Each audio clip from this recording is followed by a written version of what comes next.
Hello friends, আমি Mithun Mahato, success Hunter channel তোমাদের স্বাগত জানাই।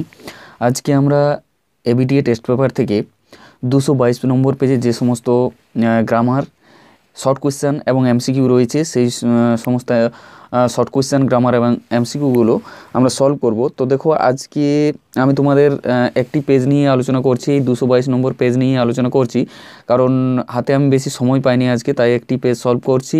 তো এর আগে আমি যে সমস্ত পেজগুলো তোমাদের সলভ করে দিয়েছি, এর আগের পেজগুলো, তার লিঙ্ক আমি ডেসক্রিপশনে দিয়ে দিয়েছি, তোমরা চাইলে অবশ্যই দেখে নিতে পারো। এবং এর পরের ভিডিওতে, নেক্সট ভিডিওতে আমি আরও বেশি করে পেজ সলভ করার চেষ্টা করব। তো এই ভিডিওটি তোমাদের যদি ভালো লাগে বা তোমরা যদি একটু উপকৃত হও, অবশ্যই তোমরা লাইক করবে, কমেন্ট করবে এবং বন্ধুদের সাথে শেয়ার করবে। আর এখনও যারা আমার এই চ্যানেলটি সাবস্ক্রাইব করোনি তারা অবশ্যই সাবস্ক্রাইব করে নেবে। তো দেখো, প্রথমেই আমরা যে সমস্ত গ্রামারগুলো রয়েছে সেগুলো সলভ করব। প্রথমেই রয়েছে আমাদের I have nothing to forgive you. তো এটা আমাদেরকে নাউন ফর্মে করতে হবে, ফরগিভ যেটা আছে সেটার নাউন ফর্ম করতে হবে এবং সেন্টেন্সটাকে রিরাইট করতে হবে। তো দেখো, আমরা অ্যান্সারটা এইভাবে করব। ফরগিভের নাউন ফর্ম হচ্ছে ফরগিভনেস, ঠিক আছে? তো I have no forgiveness for you, answer হবে I have no forgiveness for you. এবং বিয়ের দাগে যেটা রয়েছে this gives life to the, এটা আমাদেরকে ভয়েস চেঞ্জ করতে হবে। তো দিস গিভস লাইফ, এই জায়গাটা আমরা আগে ভয়েস চেঞ্জ করে নেব। তো লাইফটাকে আমরা যদি সাবজেক্ট করি, তাহলে এটা যেহেতু প্রেজেন্ট টেন্সে রয়েছে, তাহলে life is given to thee by this. Okay, life is given to thee by this. এরপরে সিএ যেটা রয়েছে, সিএর দাগে যেটা রয়েছে দ্য হি এন্ড, সরি, এটা দেন হবে, then he answered in a low deep voice. এটা আমাদেরকে কমপ্লেক্স সেন্টেন্সে করতে হবে। তো এটা আমরা যদি কমপ্লেক্স সেন্টেন্সে করি তাহলে হবে then he answered in a voice which was low and deep, ঠিক আছে? Then he answered in a voice which was low and deep. তারপরে আমাদের রয়েছে if I turn you loose will you run. এটা আমাদের ইন্টারোগেটিভ সেন্টেন্সে রয়েছে, তো অ্যাসার্টিভ সেন্টেন্সে করতে হবে এটা আমাদের। তো দেখো, অ্যান্সারটা হবে আমাদের I hope you will not run if I turn you loose. Okay, I hope you will not run if I turn you loose. এরপরে যেটা রয়েছে আমাদের you gonna take me to jail asked the boy bending over the sink. You gonna take me to jail asked the boy bending over the sink. এটা আমাদেরকে narration change করতে হবে বা indirect স্পিচে করতে হবে। তো দেখো, অ্যান্সারটা আমরা করব bending over the sink the boy asked, bending over the sink the boy asked if she was going to take him to jail, if she was going to take him to jail. এরপরে রয়েছে আমাদের এফের দাগে this remained his routine even when he was in his late 60s। এটা split করতে হবে দুটো simple সেন্টেন্সে। দেখো, this remained his routine even when he was in his late 60s। তো প্রথম যেটা আমরা সেন্টেন্স করব সেটা হবে at times he was in his late 60s, ঠিক আছে? At times he was in his late 60s। এবং দ্বিতীয় যেটা আমরা বাক্য করব সেটা করব this remained his routine even then, ঠিক আছে? This remained his routine even then. এরপর আমরা পার্ট বিতে যে সমস্ত এমসিকিউ এবং শর্ট কোয়েশ্চেন রয়েছে সেই সমস্ত শর্ট কোয়েশ্চেন এবং এমসিকিউ নিয়ে আলোচনা করব। তো দেখো, প্রোজ থেকে আমরা প্রথমে আলোচনা করছি। প্রথমে যেটা রয়েছে the girl could not sit in the train for more than. এখানে মেয়েটা বলেছিল যে আমি 2 থেকে 3 ঘন্টার বেশি সেই ট্রেনে জার্নি করতে পারি না, ঠিক আছে? তো এটার অ্যান্সার হবে 2 or 3 আওয়ার্স। এটার অ্যান্সার হবে 2 or 3 আওয়ার্স। 2 নম্বর রয়েছে অ্যাকর্ডিং টু কালাম হিজ চাইল্ডহুড ওয়াজ, মানে কালামের মতে তার শৈশবকালটা কেমন ছিল, যে তার শৈশবকালটা ছিল একটা নিরাপদ, সিকিউর চাইল্ডহুড। তো অ্যান্সার হবে আমাদের secure. To break the strap of Mrs Jones purse, মানে মিসেস জোনসের পার্সে যে ফিতেটা ছিল সেটা ছিঁড়ে গিয়েছিল। দ্য বয় গ্যাভ আপ, তো সেটা ছিঁড়ে গিয়েছিল, সেটা কিভাবে টান দিয়েছিল বা কবার টান দিয়েছিল? বলে সে টেনেছিল এ সিঙ্গেল টাগ, মানে একবার জোর করে টেনেছিল পেছন দিক থেকে, তারপরেই তার ফিতেটা ছিঁড়ে গিয়েছিল। সরি, 4 নম্বর যেটা রয়েছে the tsar promised the bearded man to restore, মানে যার কথা দিয়েছিল সেই দাড়িওয়ালা লোকটাকে যে সে তার যা কিছু জমি সম্পত্তি আছে সমস্ত কিছু আবার ফিরিয়ে দেবে। তো এখানে অ্যান্সার হবে his property, the tsar promised the bearded man to restore his property. এরপর দেখো 2 নম্বরে যেটা রয়েছে, 2 নম্বরে আমাদের শর্ট প্রশ্ন রয়েছে, but it was a safe remark, what was the safe remark. But it was a safe remark, what was the safe remark.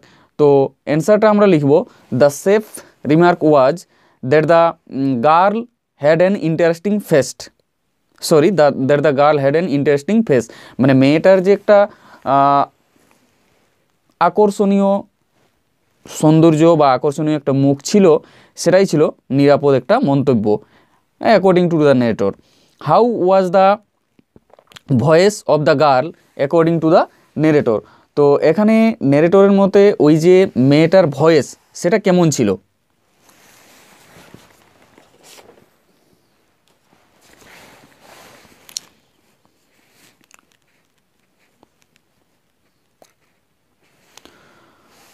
তো দেখো অ্যান্সারটা আমরা এইভাবে লিখব যে according to the narrator the girls voice had the sparkle of a mountain stream, মানে আমাদের কথকের মত অনুযায়ী ওই মেয়েটার গলার স্বরের মধ্যে একটা মানে পাহাড়ি ঝর্ণার ঝলক ছিল, ঠিক আছে।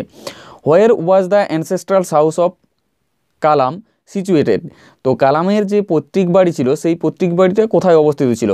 তো অ্যান্সারটা আমরা লিখব, the ancestral house of Kalam was situated on the mosque street in Rameswaram. রামেশ্বরমের যে একটা গলি বা রাজপথ বলো, সেই যে মসজিদের যে একটা রাস্তা ছিল মসজিদ যাওয়ার, সেইখানেই তাদের সেই পৈতৃক বাড়িটা অবস্থিত ছিল। When would Kalam's father read the namaz, মানে কালামের বাবা কখন নামাজ পড়তো। তো Kalam's father would read the namaz at 4 AM, 4টের সময়, ভোর 4টের সময়। What were there in the large purse of Mrs Jones, Mrs জোন্সের সেই বড় পার্টসটিতে কী ছিল। তো আমরা জানি সেখানে এখানে অ্যান্সারটা করব যে in the large purse of Mrs Jones there were all essential things except hammers and nails, মানে একটা পার্টসে যা কিছু থাকা দরকার সমস্ত কিছুই ছিল, শুধুমাত্র পেরেক এবং হাতুড়ি ছাড়া। হোয়াই ডিড রোজার want to snatch the large purse of Mrs Jones, তো রোজার ওই যে মিসেস জোন্সের বড় একটা পার্ট ছিল সেটা ছিনিয়ে নেওয়ার কেন চেষ্টা করেছিল। তো Roger wanted to snatch the large purse of Mrs Jones to buy a pair of blue suede shoes, কিসের জন্য, because he wanted to buy a pair of blue suede shoes, সে একজোড়া নীল রঙের সুয়েড জুতো কিনতে চেয়েছিল। How many beds had the czar dug, তো এখানে বলছে যে জার কোটা গর্ত খুঁড়েছিল। তো the czar had dug 2 beds, 2টো গর্ত খুঁড়েছিল। Why did the jar give the wounded man to drink, তো এখানে প্রশ্নটার মানে হচ্ছে যে জার কেন সেই আহত ব্যক্তিটাকে জল দিয়েছিল, জল পান করতে দিয়েছিল। তো এখানে দেখো প্রশ্নটা দিয়েছে ঠিক আছে, তো এখানে যদি উন্ডেড ম্যান কি মদ চাইতো তো মদ দিত সে, কারণ জল চেয়েছে তাই জল দিয়েছে। তো অ্যান্সারটা তাও যদি আমাদেরকে করতে হয় তাহলে আমরা এভাবে করতে পারি যে as the wounded man revived from the injury he needs some water, so he wants water to drink from the tsar, that's why the tsar gave him water, কারণ সে তো সেই আহত লোকটা তার জারের যে সেবা শুশ্রূষার ফলে সে সুস্থ হয়েছিল, এবং সুস্থ হওয়ার পর তার একটু হয়তো তেষ্টা লেগেছিল, তো তার জন্যই সে জল চেয়েছিল জল পান করার জন্য, তাই তাকে জার জল দিয়েছিল। এরপর আসছি আমরা 3 নম্বরে যে সমস্ত আমাদের পোয়েট্রি থেকে এমসিকিউ রয়েছে। দেখো প্রথমেই রয়েছে and out of its leprous hide, here hide means, এখানে হাইড বলতে কি বোঝানো হয়েছে, হাইড বলতে এখানে বার্ক বা ছালটাকে বোঝানো হয়েছে, লেপ্রাস হাইড বলেছে মানে একটু লেপ্রাস মানে কি সেই কুষ্ঠরোগী, মানে দেহে যেমন বিভিন্ন রকমের খসখসে দাগ থাকে, ডিসকালার দাগ থাকে, সেই রকম এখানে চামড়াটাকে বর্ণনা করা হয়েছে, গাছের সেই ছালটাকে বর্ণনা করা হয়েছে। তো এখানে অ্যান্সার হবে বার্ক। এরপরে আসছি আমরা one hand of the young soldier is ক্যাপ্ট on his head forehead breast side, তো তার হাতটা ছিল তার বুকের মধ্যে, এখানে অ্যান্সার হবে ব্রেস্ট।